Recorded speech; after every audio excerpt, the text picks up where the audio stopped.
Good day everyone. So today I'm gonna teach how to demonstrate the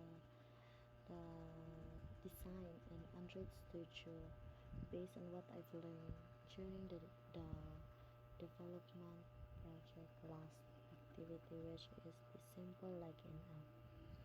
So first is we have um,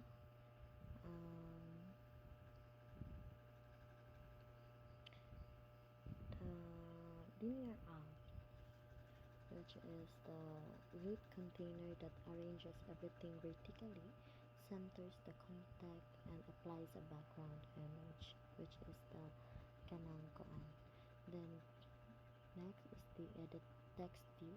It displays the title text, which is the login credentials. Then the edit text provides a text box where the user can type their username. So can you see? Then next, second edit text is another text box but with input time text password. So the characters or ako or makakaan ko sa akong passwords nga gi-input. And lastly is the button. Then it shows a clickable login, which is kanang violet, that can trigger actions when pressed in my Java code. So first we have the linear layout, which is mao ang body. So we have a match parent, take up everything available. So match parent ay mong ibutang ana, so mo stretch siya as much as possible to fill the available space of its parent container. So kana. Then we have the vertical ang iyang forma and the background. So ang background nato. So move on to the text view, which is mao ang atong ang title, ang atong title text. Yes, display the title text, which is the login credentials. So wrap content, meaning it's on kanang kanang bitaw ug unsa ray enough sa nasa imong usod sa imong kanang body sa imong kuan. Then we have pwede na na siya i-change. So atong i-change kintahay simple login app or ang ihang text size nga kadakon if gusto kag dako or simple of kanang kamay ra. Okay.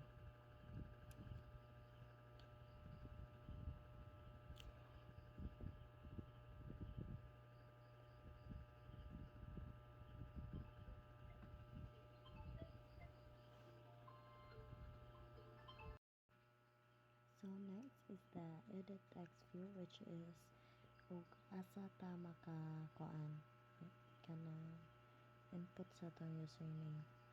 So atong gi kuanan ang iyang width kintahay 150. O diba? Kamay ra kayo siya. So if ato pa na siyang dakon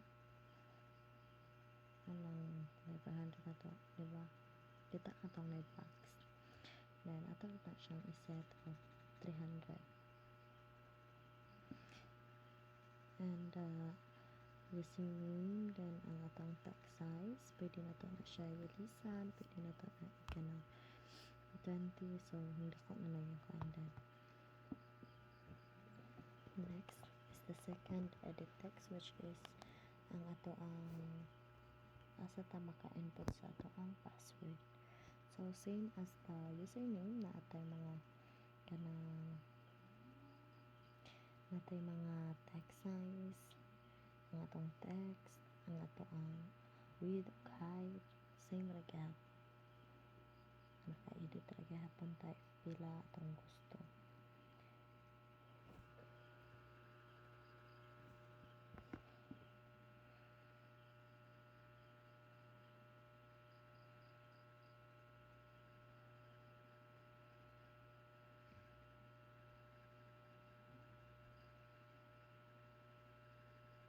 So kani ila kong gibuhat is kanang mag-add ta og kanang like ato ang ilisan og background. Pwede ta maka-add og maka-ilis og background nga gikan sa tong gi-download nga image.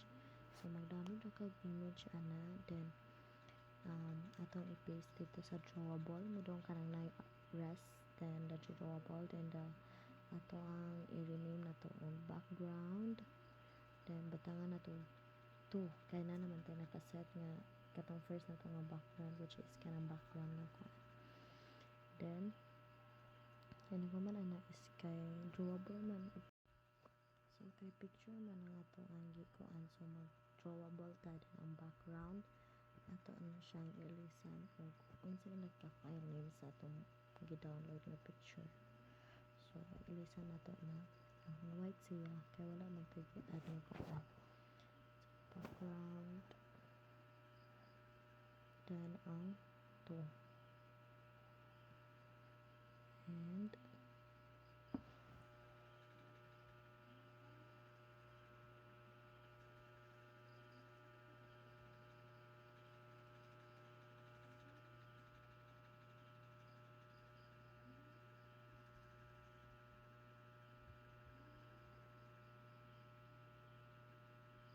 ito sa nang i-rename ang background.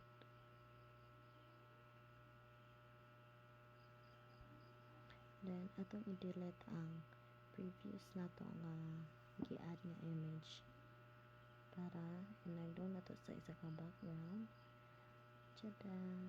So that's the final result of my simple login app tutorial. Thank you and God